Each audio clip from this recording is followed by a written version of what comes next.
കോൺഗ്രസിനെ നയിക്കാൻ ഒരു നേതാവില്ല എന്ന അഭിപ്രായം തന്നോട് പങ്കുവച്ചിട്ടുണ്ട് എന്നാണ് പറയുന്നത്. നിലവിൽ കേരളത്തെ നയിക്കാൻ ഇവിടെ കോൺഗ്രസിന് ഒരു നേതാവില്ല എന്നാണ് ശശി തരൂർ പറയുന്നത്. അപ്പോ ഞാൻ ആദ്യം പറഞ്ഞൊരു വാചകം ഉണ്ടല്ലോ, ഈ പടപ്പേൽത്തല്ലാതെ അദ്ദേഹം കാര്യം പറയട്ടെ എന്ന് പറഞ്ഞ ആ വാചകം ഞാൻ പിൻവലിക്കുക.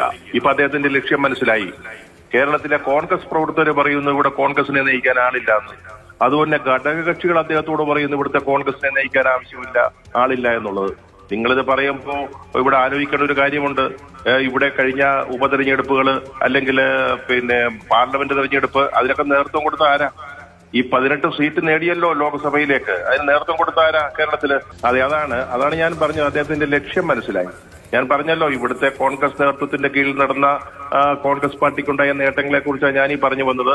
അതിൽ നിന്ന് അങ്ങോട്ട് മാറി താങ്കൾ പറഞ്ഞ പോയിന്റിലേക്ക് വരികയാണെങ്കിൽ, ഇവിടെ പാർട്ടി പ്രവർത്തകരെല്ലാം അസ്വസ്ഥരാ. ഇവിടെ നേതാവില്ല, ഇവിടെ സതീശൻ പോരാ, ഇവിടെ രമേശ് ചെന്നിത്തല പോരാ, സുധാകരൻ പോരാ, അതുപോലെ ഘടകകക്ഷികൾക്ക് ഈ നേതൃത്വം പോരാ. അപ്പൊ അതിന്റെ ലക്ഷ്യം, അതായത് അഭിപ്രായ സർവേകളിൽ ആരാണ് ഇപ്പൊ മുമ്പിൽ നിൽക്കുന്നത്? ഞാനാണ്. അപ്പൊ എന്നെ കേരളത്തിലെ കോൺഗ്രസിന്റെ നേതാവായി പ്രതിഷ്ഠിക്കുക, അല്ലെങ്കിൽ ദേശീയ തലത്തിൽ എന്നെ പ്രധാന നേതാവായി പ്രതിഷ്ഠിക്കുക. അതാണ് അദ്ദേഹത്തിന്റെ ഉദ്ദേശം എന്ന് മനസ്സിലായി. അങ്ങനെ സ്വയം ഒരാൾക്ക് കോൺഗ്രസിന്റെ നേതൃപദവിയിലേക്ക് വരാൻ പറ്റില്ലല്ലോ. അതല്ലല്ലോ കോൺഗ്രസിന്റെ രീതി. കോൺഗ്രസ് ഇപ്പോൾ ദുർബലമൊക്കെയാണ്, അത് സമ്മതിച്ചു. ഇലക്ട്രൽ പൊളിറ്റിക്സിന്റെ അടിസ്ഥാനത്തിൽ നോക്കുമ്പോൾ കോൺഗ്രസ് വളരെ പിന്നാക്കം നിൽക്കുക. പക്ഷേ എനിക്കെന്തോ സർവേകളിൽ, ഞാൻ ഈ സർവേ ഒന്നും കണ്ടില്ല കേട്ടോ. നിങ്ങളാരെങ്കിലും കണ്ടോ? മാഡം സഹോദരി അത് കണ്ടിട്ടുണ്ടെങ്കിൽ അത് പറയാം. ഏത് സർവേയിലാണ് ഇത് വന്നതെന്ന് എനിക്കറിഞ്ഞുകൂടെ കേട്ടോ. അപ്പൊ ഇനി സർവേയിൽ അദ്ദേഹത്തിനുണ്ടാവും.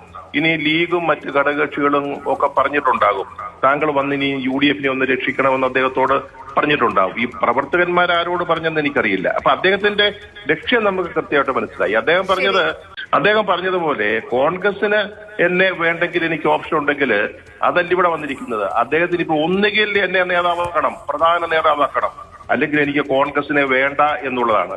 അപ്പൊ കോൺഗ്രസ് എടുക്കേണ്ട തീരുമാനം എന്താ? ഒറ്റ തീരുമാനമേ ഉള്ളൂ. അദ്ദേഹം ആരുമാവട്ടെ, അദ്ദേഹം ഈ അദ്ദേഹത്തിന്റെ സ്റ്റേച്ചർ എന്തോ ആവട്ടെ, ബുദ്ധിജീവിയോ, അദ്ദേഹം വലിയ സ്വാധീന ശക്തിയുള്ള ആളാകട്ടെ, അങ്ങനെ ഒരാളെ കോൺഗ്രസിന് വേണ്ട, ഇനി പാർട്ടിക്ക് എന്ത് സംഭവിച്ചാലും വേണ്ട എന്ന് തീരുമാനിക്കാനുള്ള ധൈര്യമാണ് കോൺഗ്രസ് കാണിക്കേണ്ടത്.